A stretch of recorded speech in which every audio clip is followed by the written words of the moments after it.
Hello everyone, आज हम discuss करेंगे हर्ट के बारे में। इंडियन पिनल कोड 1860 के अंदर हर्ट का जो टॉपिक है ये दो एस्पेक्ट्स में बात करता है। सबसे पहला ये बात करता है हर्ट की, जो कि हमारा डिफाइंड है सेक्शन 319 में। दूसरी एस्पेक्ट की जो बात करता है वो करता है ग्रीवियस हर्ट की, जो हमारा डील होता है सेक्शन 320 से। देखिए, सबसे पहले हमें इसका जो एक टर्म समझना है वो ये है कि जो एक ये वर्ड हर्ट है ये एक जीनस वर्ड है, क्योंकि देखिएगा जो हर्ट है उसके अंदर सारी टर्म्स इंक्लूड होती हैं, लेकिन उसी में से एक टर्म निकलती है जो कि होती है ग्रीवियस हर्ट की। तो उसके लिए एक अलग सेक्शन बनाया है 320। अब यहाँ पर एक क्वेश्चन आता है कि जो सिंपल हर्ट है वो कहाँ जाता है। तो देखिए, सिंपल हर्ट के लिए यहाँ पर हम ये प्रिजम्पशन लेते हैं, ये एज्यूम किया जाता है, और ये सुप्रीम कोर्ट की गाइडलाइंस भी है इसके ऊपर, कि जो सिंपल हर्ट है वो 319 के अंदर आएगा, क्योंकि सेक्शन 320 जो है वो हमारी बात करता है ग्रीवियस हर्ट की। तो ग्रीवियस हर्ट से हट के क्या हुआ, सिंपल हर्ट। तो सिंपल हर्ट के लिए कौन सा सेक्शन आ गया हमारे पास, 319। देखिए, सबसे पहले हम डायरेक्ट रीड करते हैं सेक्शन 319 से। आपको मैं दो टॉपिक समझाऊंगा, हर्ट और ग्रीवियस हर्ट का। हर्ट के अंदर वेरियस एक्सपेक्ट्स में भी मैं आपसे बात करूंगा, कुछ रिलेटेड इसके साथ सेक्शंस होंगे जो कि मैं आपको एग्जांपल के साथ समझाऊंगा। तो प्लीज़ इस चीज़ों को नोट ज़रूर कर लें आप, क्योंकि इंटरकनेक्शन आपके लिए बहुत ज़रूरी है। जुडिशरी पॉइंट ऑफ व्यू से भी सारी बातें ये बहुत ज़्यादा इंपॉर्टेंट है। तो चलिए, सबसे पहले सेक्शन 319 ये बोलता है, इसकी हेडिंग बोलती है हर्ट, उसके बाद इसकी एक्सप्लेनेशन बोलती है whoever causes bodily pain, disease और infirmity to any person is said to cause hurt.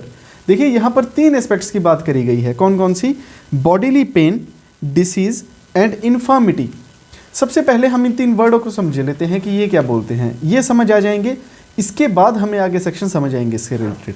देखिए, इसका जो वर्ड है बॉडीली पेन, बॉडीली पेन का मतलब क्या हुआ कि बॉडी का पेन मतलब कि जो एक्सटर्नल पेन है, जो कि आप फील कर सकते हैं, वो पेन यहाँ पर बात करते हैं। तो बॉडी पेन जो है वो आपकी बॉडी को फील होना चाहिए। फील कैसे होगा, मान लीजिए फॉर एन एग्जाम्पल, कोई किसी एक इंसान दूसरे इंसान को चाटा लगाता है, तो जब वो एक इंसान दूसरे इंसान को चाटा लगाता है तो उसे वो चीज़ फील होती है, उसे वहाँ पर हर्ट हुआ, तो वो एक यहाँ पर बॉडीली पेन में आ जाएगा। और मान लीजिए कोई इंसान किसी दूसरे इंसान पर पत्थर फेंक रहा है, तो वो भी एक, उसे जो पत्थर जाकर लग रहा है वो भी एक बॉडीली हर्ट में आ जाएगा। तो यहाँ पर एक इंपॉर्टेंट एस्पेक्ट ये आया कि जो बॉडीली पेन है वो एक मेयर टचिंग से इंपॉर्टेंट नहीं है कि आप दूसरे इंसान को छू कर ही उसे बॉडी पेन कर सकते हैं। देखिए, इसके लिए मैंने आपको दूसरा एग्जांपल क्या बताया था कि थ्रोइंग स्टोन, जो पत्थर फेंक रहा है जो इंसान, वो जाकर दूसरे इंसान को लग रहा है, तो वहाँ पर भी उसे हर्ट कॉज हो रहा है। तो वो जो हर्ट कॉज हो रहा है उसके लिए उसने उसे टच नहीं किया, उसने एक अपना एक्शन किया, तो वो भी उसके अंदर एक इंक्लूड हो जाएगा। और दूसरी बात जो इसके अंदर आती है वो ये है कि क्या बॉडी पेन का जो लेवल है क्या वो इसके अंदर कंसिडर होगा। मान लीजिए कोई इंसान किसी को चाटा लगा रहा है, उससे मान लीजिए कम पेन हुआ, और एक इंसान दूसरे इंसान पर पत्थर फेंक रहा है, उसे ज़्यादा पेन हुआ, तो क्या बॉडी पेन जो है उसकी लेवलिंग है, क्या उसको क्राइटेरिया यहाँ पर बनाया गया है। तो उसके लिए क्लियरली एक वर्डिंग है कि नहीं, वो कोई चीज़ मैटर नहीं करती है बॉडीली पेन की लेवल की, सिर्फ एक उसको हर्ट कॉज करना, बॉडीली पेन करना, वही एक मेयर एक हर्ट के डेफिनेशन के अंदर यहाँ पर फॉल कर जाता है। और उसके बाद यहाँ पर एक इंपॉर्टेंट एस्पेक्ट ये आता है कि जो मेंटल पेन है वो यहाँ पर इंक्लूड नहीं होगा। देखिए, यहाँ पर क्लियरली लिखा है बॉडीली पेन, बॉडी पेन के अंदर मेंटल पेन इंक्लूड नहीं होगा।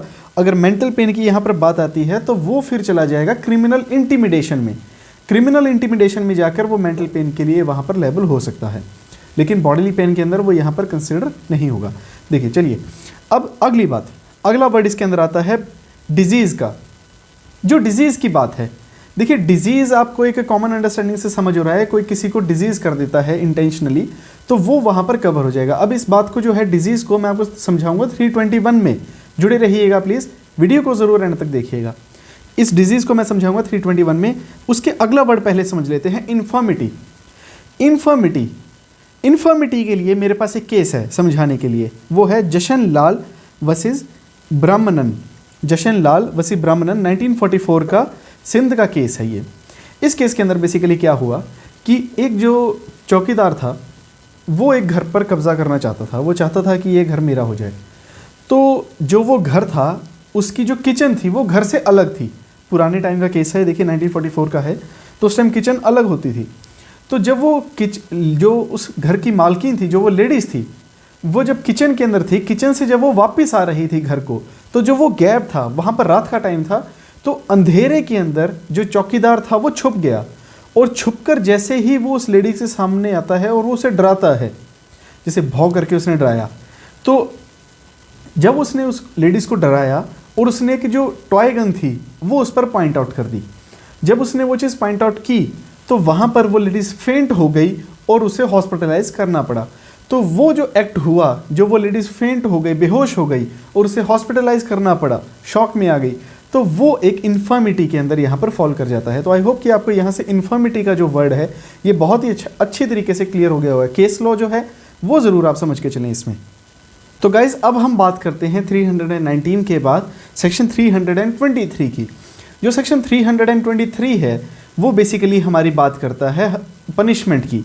देखिए यहाँ पर जो है पनिशमेंट में बोलते हैं, punishment for voluntarily causing hurt, whoever except in the case provided for by section 334 voluntarily causing hurt shall be punished with imprisonment for term which may extend to 1 years. देखिए यहाँ पर दो बात हैं। सबसे पहली तो ये बोलते हैं कि जो सेक्शन 334 है उसको जो है यहाँ पर इंक्लूड नहीं किया गया है। देखिए वो क्या बात करता है, वो एक अलग वीडियो में मैं आपसे क्लियर कर दूंगा। वैसे वो बात करता है कि अबेटमेंट की, अगर आप किसी को अबेट करते हैं कोई हर्ट करने के लिए तो उसकी बात करता है 334। और यहाँ पर एक अलग बात जो बोलता है वो कहते हैं कि वॉलेंटरली कॉजिंग हर्ट। इस वर्ड को समझने के लिए अब हम चलते हैं सेक्शन 321 पे। चलिए सेक्शन 321 की हेडिंग बोलती है वॉलेंटरली कॉजिंग हर्ट की। वॉलेंटरली कॉजिंग हर्ट जो है ये हमें समझना चाहिए। देखिए सबसे पहले डायरेक्ट पढ़ देते हैं, whoever does any act with the intention of thereby causing hurt to any person or with the knowledge that he is likely thereby to cause hurt to any person and does thereby causes hurt to any person is said to cause voluntarily causing hurt।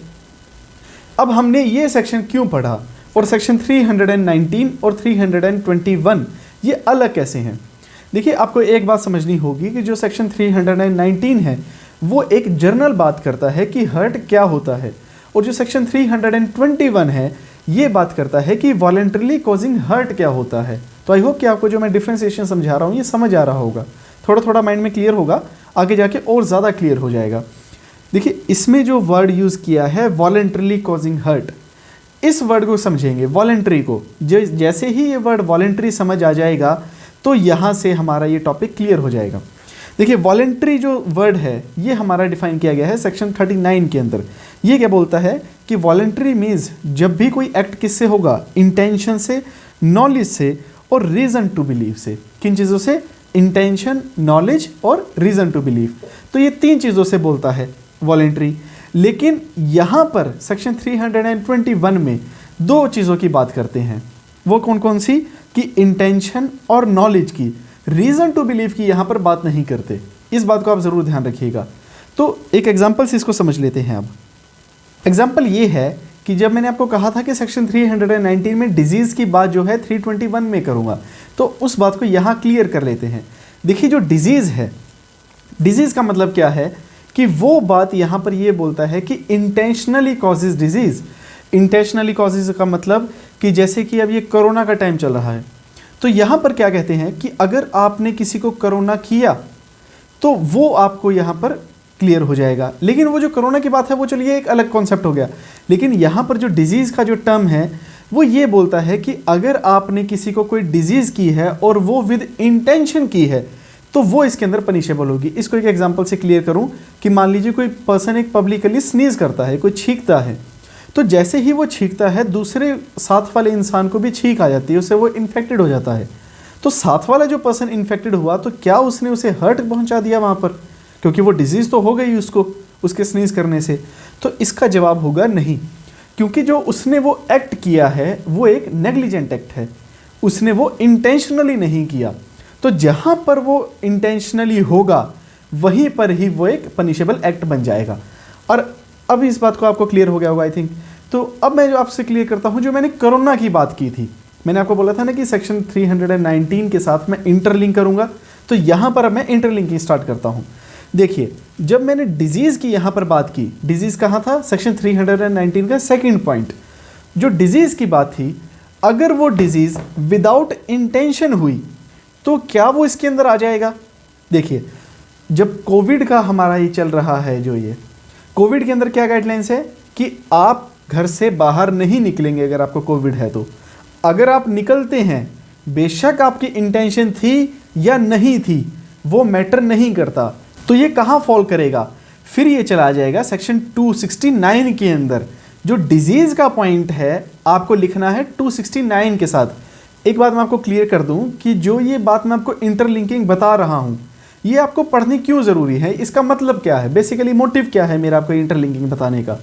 इसका motive ये है कि जब भी आप judiciary की preparation कर रहे हैं तो वहाँ पर मेयर आपको एक ये हर्ट की बात नहीं करनी है कि हर्ट होता क्या है।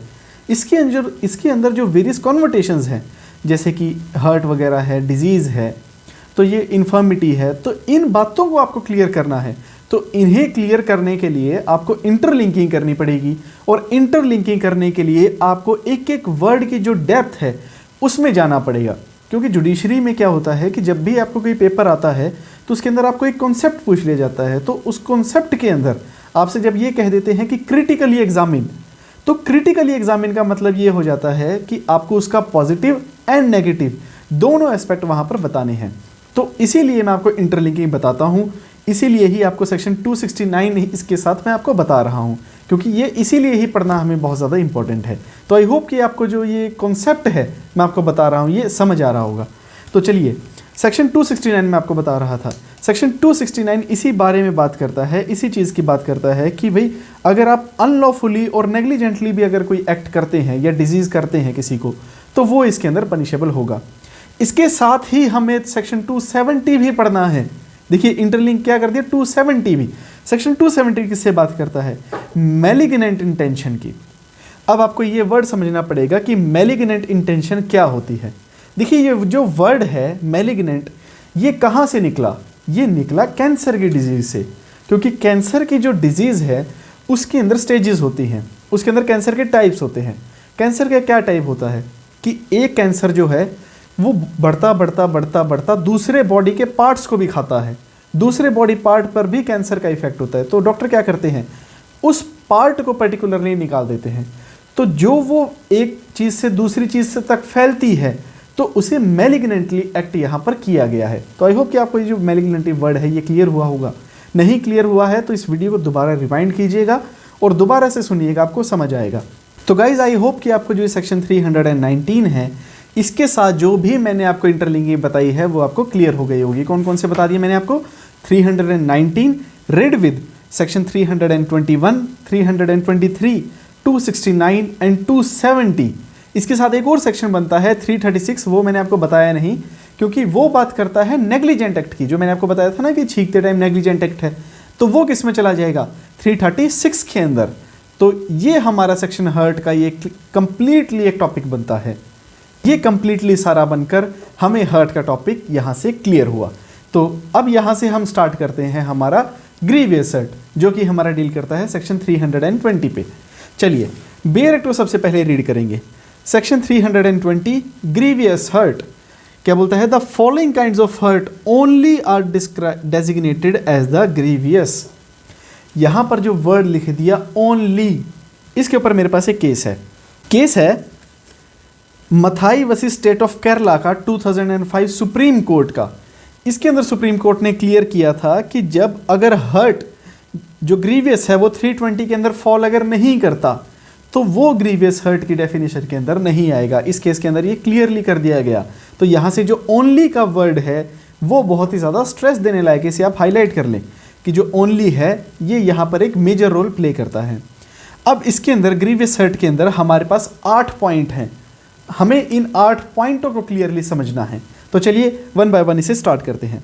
सबसे पहला बोलता है इमैस्कुलेशन। इमैस्कुलेशन वर्ड, इमैस्कुलेशन का मतलब क्या होता है? नामर्द, जिसे हम कह देते हैं आम भाषा में, लोकल लैंग्वेज में। और अगर इंग्लिश के टर्म में लेके जाएं तो इसे हम क्या बोल देते हैं कि इम्पोर्टेंट।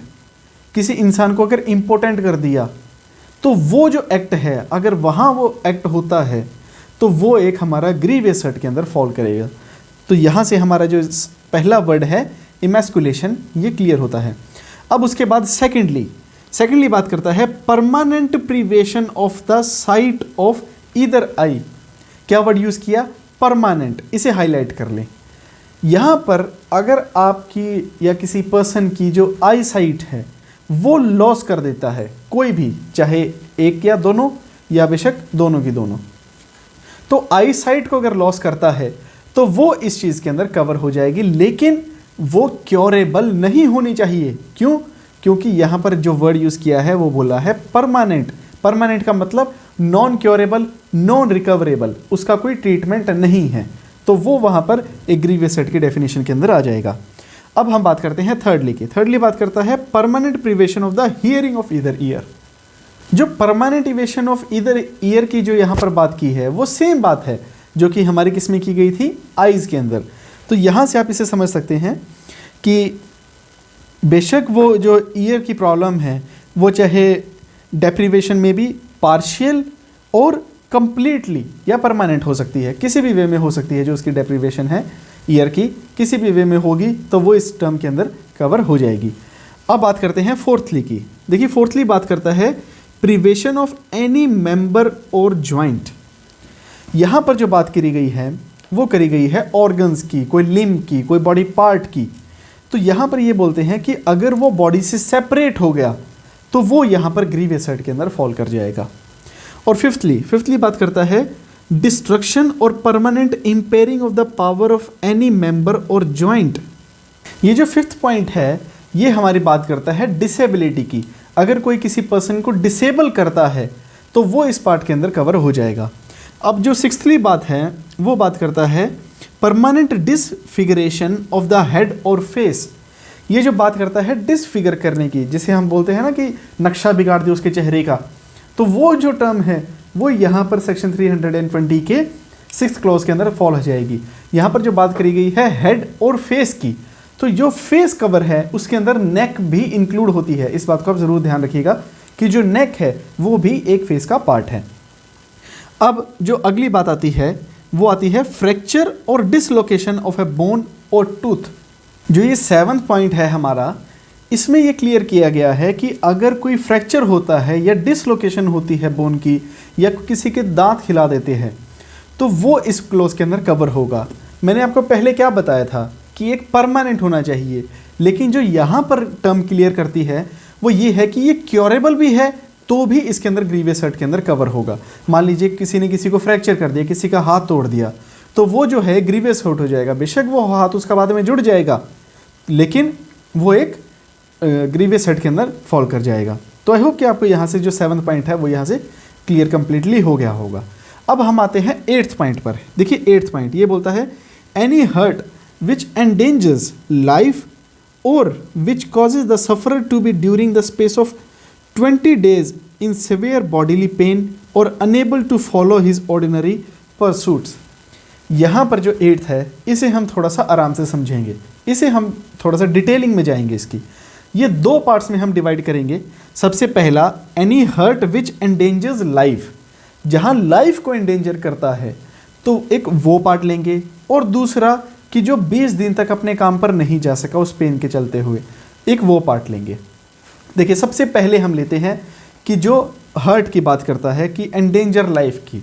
इसके लिए मेरे पास एक केस है, गुरु वल्लू का केस है। ये गुरु वल्लू के केस में बेसिकली क्या हुआ फ्रेंड्स कि यहाँ पर एक थीफ ने एक लेडीज़ के नाक पर अटैक किया। किस लिए? नोज़ पिन निकालने के लिए।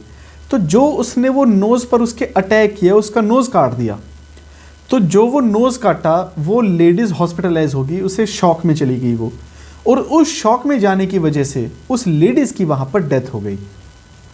तो अब ये जो एक्ट है ये यहाँ पर एक नेग्लिजेंट एक्ट है। यहाँ पर ये एंडेंजर टू लाइफ किया है उसने ग्रीवियस हर्ट से, और ये 320 के अंदर फॉल करेगा, ना कि ये कल्पेबल होमिसाइड के अंदर जाएगा। ये यहाँ से डिफ्रेंसिएशन निकलता है। एक बहुत ही ध्यान से सुनिएगा इस बात को कि जो कल्पेबल होमिसाइड है और जो यहाँ ग्रीवियस हर्ट है ये दोनों बहुत ही अलग हैं। क्योंकि जो मेन बात कल्पेबल होमिसाइड के अंदर क्या आती थी? इंटेंशन की। उस थीफ की इंटेंशन क्या थी? यहाँ पर सिर्फ नोज पिन चुराने की, उसे मारने की नहीं थी। वो तो लेडीज उस अटैक की वजह से शॉक में चली गई और उसकी डेथ हो गई, लेकिन उसे पनिशमेंट किस में मिलेगी? सिर्फ 320 में। मेरे पास एक और केस है इस बात को क्लियर करने के लिए, वो है Chandrasena versus state of Kerala का, 1995 सुप्रीम कोर्ट का है। इसके अंदर सुप्रीम कोर्ट ने ये क्लियर किया है, ये हेल्ड किया कि अगर वहाँ पर एब्सेंस ऑफ इंटेंशन है, कि वहाँ इंटेंशन प्रूव ही नहीं हो पाई, तो वहाँ पर उस चीज़ के लिए, और वहाँ पर उसकी जो डेथ हुई है वो उसको नॉलेज नहीं थी कि जो डेथ है वो लाइकली टू कॉज है, कि जो मेरा एक्ट होगा उससे डेथ हो जाएगी, तो वहाँ पर जो है वो हार्म इन्फ्लिक्ट हुआ है, तो जो वो हार्म होगा वो 320 के अंदर ही फॉल करेगा, ना कि वो कल्पेबल होमिसाइड के अंदर जाएगा। ये बहुत ही एक थिन लाइन है, ये बहुत ही एक बिल्कुल माइन्यूट सा डिफरेंस है इसके अंदर, इसको समझना आपको ज़रूरी है। जैसे ही आपको ये जो मैंने बात बताई है ये थोड़ा आपको समझ आ जाएंगी, आप बेर एक्ट को पढ़ेंगे, इस वीडियो को दोबारा सुनेंगे एक बार, थोड़ा ध्यान से इसको समझेंगे, लिखेंगे, आपको ये बात समझ आएगी कि जो क्रूएलिटी है, सॉरी जो मैं क्रूएलिटी कह रहा हूँ, जो ग्रीवियस हर्ट है और जो हमारा कल्पेबल होमिसाइड है, इसके अंदर कितना ज़्यादा डिफरेंस है। तो आई होप कि आपको यहाँ से जो है ये पहला पार्ट क्लियर हो गया होगा। अब हम डील करते हैं इसके सेकंड पार्ट से। सेकंड पार्ट जो बात करता था वो करता था 20 दिन की, 20 दिन काम पे ना जाना।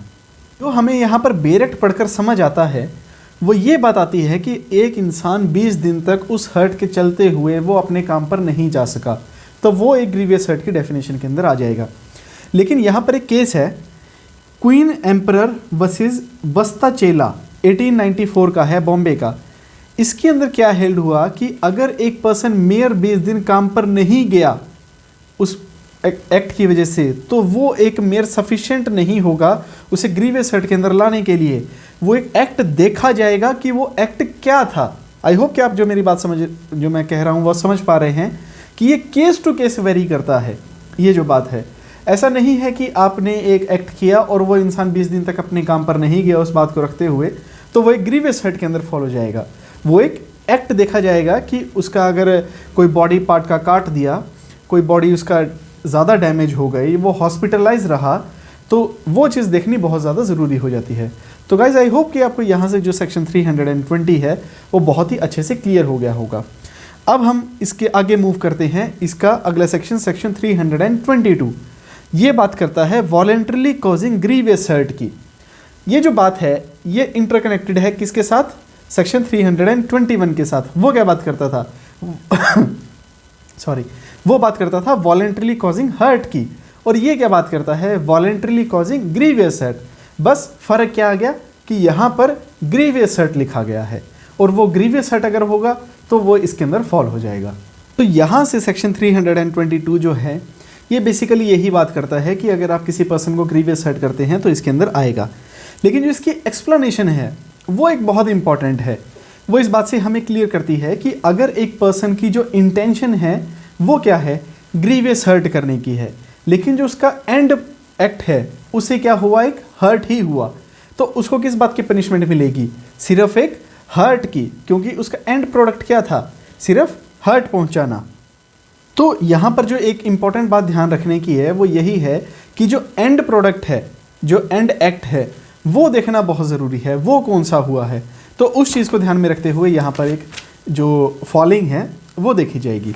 चलिए, यहाँ से हमारा सेक्शन 320 के साथ सेक्शन 322 क्लियर होता है। अब हम मूव करते हैं सेक्शन 324 पर। ये किसकी बात करता है? Causing hurt with dangerous weapon और मीन्स का। हमने पहले क्या समझ लिया? हर्ट को समझ लिया, ग्रीवियस हर्ट को समझ लिया, और अब हम क्या समझेंगे? जहाँ पर हर्ट कॉज होता है डेंजरस वेपन्स और मीन्स के साथ।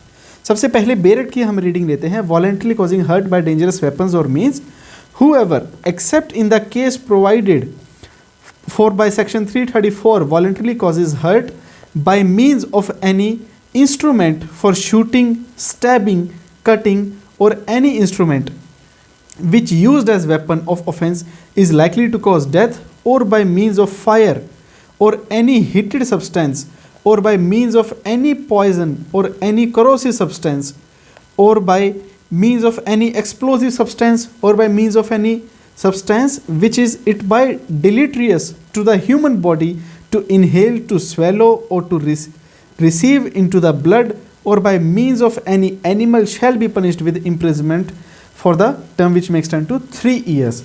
बहुत ही बड़ा एक एक्सप्लेनेशन आता है। इसमें से हमें जो ये बातें हैं कि जैसे जो एक्ट होगा, जैसे कि क्या बताया, कौन कौन से इंस्ट्रूमेंट, स्टैबिंग, शूटिंग, कटिंग का, और एनी इंस्ट्रूमेंट, एनी के अंदर सारे बचे हुए आ गए। और उसके बाद क्या हुआ, जो सब्सटेंस बताए हैं कौन कौन से, पॉइजन, कोरोसिव सब्सटेंस जो बताया है, जैसे फायर बताया है, हीट से बताया है, जितने भी ये मेन वर्ड्स हैं इनको आप हाईलाइट कर ले, ये एक इम्पॉर्टेंट बन जाते हैं इसके लिए। तो यहाँ पर जो ये बात करते हैं, ये यही बात हमें क्लियर करते हैं कि अगर कोई पर्सन किसी को हर्ट करता है, वो एक डेंजरस वेपन से करता है। कैसे करता है वो हर्ट, या वो स्टैबिंग कर लेगा, या शूटिंग कर लेगा, कटिंग से, या किसी और वेपन से। जब हम बात करते हैं किसी और वेपन की, तो इस बात को जो है और वेपन्स को ये क्लियर किया गया था सुप्रीम कोर्ट के जजमेंट में, Harmant versus state of Karnataka 1994 supreme court का। तो ये सुप्रीम कोर्ट की जो जजमेंट है इसके अंदर यही क्लियर किया गया कि डेंजरस वेपन जो है वो वही होगा जो डेंजरस टू लाइफ होगा। तो वो हर एक जो वेपन है वो डेंजरस टू लाइफ होगा, वो इसके अंदर कवर हो जाएगा। तो कोई भी वेपन हो सकता है। और यहाँ पर एक और बात करी गई है, वो बोली गई है कोरोसिव की। कोरोसिव का मतलब क्या होता है कि जो कि क्योर ना किया जा सके, कि जो अगर आपने किसी को कुछ कर दिया तो वो क्योर नहीं हो सकता वो एक्ट करने के बाद, तो वो कोरोसिव सब्सटेंस के अंदर आ जाएगा। और इसके अंदर क्या बोला है, डिलीट्रियस, एक वर्ड यूज़ किया है डिलीट्रियस। वो जो डिलीट्रियस है वो एक पॉइजन से कम होता है। यहाँ किसकी बात कर दी कोरोसिव में, पॉइजन की। तो जो डिलीट्रियस है वो किसकी बात करता है कि जो पॉइजन से कम होता है। आई होप कि आपको जो समझ आ रहे होंगे ये वर्ड, कोरोसिव, पॉइजन एंड डिलीट्रियस, ये तीनों एक अलग अलग टर्म हैं। जो कोरोसिव है वो तो बिल्कुल भी क्योर नहीं किया जा सकता, जो पॉइजन है वो एक अलग सब्सटेंस है, और जो डिलीट्रियस है वो पॉइजन से भी हल्का है। तो ऐसे ये स्टेज है, ये बाइफर्केशन है। तो कहने का मतलब ये है हर एक एक्ट जो कि एक पर्सन को हर्ट पहुंचाएगा वो इसके अंदर कवर हो जाएगा। चलिए अब यहाँ से हमारा सेक्शन 324 कंप्लीट होता है। अब हम चलते हैं इसकी पनिशमेंट के ऊपर। पनिशमेंट किसकी, सेक्शन 322 की। अगर यहाँ पर कोई ग्रीवियस हर्ट करता है किसी को तो उसकी पनिशमेंट यहाँ पर दी गई है। वो कहते हैं whoever except in the case provided in section 335। वही बात 334, 335 ये किसकी बात करते हैं, अबेटमेंट की। तो voluntarily causes grievous hurt shall be punished with the imprisonment for either description for a term which may extend to 7 years and shall also be liable to fine. यहाँ पर जो है अगर कोई ग्रीवियस हर्ट करता है तो उसे 7 साल तक की सज़ा दी जाएगी। और जो मैंने आपको जो हर्ट बताया है डेंजरस वेपन से, इसकी कितनी पनिशमेंट होगी, इसकी पनिशमेंट दी गई है 3 साल की, 3 साल तक की पनिशमेंट दी गई है, और विद फाइन और विद बोथ। और यहाँ पर जो एक इसके बाद आप देखेंगे सेक्शन 324 में क्लासिफिकेशन में ये जो नॉन बेलेबल है इसके ऊपर एक स्टार लगाया हुआ है। इस स्टार का एक मतलब है वो ये है कि अगर कोई नोटिफिकेशन निकलती है तो इस सेक्शन को बेलेबल बनाया जा सकता है। तो ये जो सेक्शन है अब ये बेलेबल है। 1 जून 2006 को नोटिफिकेशन निकली थी। कब निकली थी, 1 जून 2006 में, जिसमें कि इस एक्ट को जो है सुप्रीम कोर्ट ने बेलेबल बना दिया। तो यहाँ से हमारा सेक्शन 325 भी क्लियर होता है। और अब हमारा लास्ट सेक्शन जो आता है वो आता है सेक्शन 326 का। जो सेक्शन 326 है ये हमारी बात करता है voluntarily causing grievous hurt by dangerous weapons और मीन्स की। जो यहाँ पर वॉलेंटरली कॉजिंग ग्रीवियस हर्ट है ये सेम है 324 का, लेकिन यहाँ पर फ़र्क क्या है, यहाँ पर आप हर्ट ना पहुँचाकर ग्रीवियस हर्ट पहुँचाते हैं। और अगर यहाँ पर आप ग्रीवियस हर्ट करते हैं तो उसकी पनिशमेंट जो है इम्प्रिजनमेंट फॉर लाइफ हो सकती है, या फिर इम्प्रिजनमेंट 10 साल की हो सकती है एंड फाइन। और ये नॉन वेलेबल ऑफेंस है। तो गाइज यहाँ से हमारा सेक्शन 319 से लेकर 326 तक ये completely topic with important supreme court cases और जजमेंट अथॉरिटीज़ के साथ, इसकी डेप्थ के साथ मैंने आपको कंप्लीटली समझा दिया। इसमें कुछ भी पॉइंट मैंने छोड़ा नहीं है आपको बताने के लिए, एक एक वर्ड समझाने की आपको कोशिश की है। तो उम्मीद करता हूँ कि आपको जो ये वीडियो है ये समझ आई होगी। तो समझ आई है तो दोस्तों इसे लाइक ज़रूर कीजिएगा और चैनल को सब्सक्राइब ज़रूर कर लें, और कमेंट सेक्शन में ज़रूर बताइएगा कि आपको ये वीडियो कैसी लगी, और अपने फ्रेंड्स के साथ भी इसे शेयर ज़रूर कीजिएगा। Thank you so much, bye bye, take care.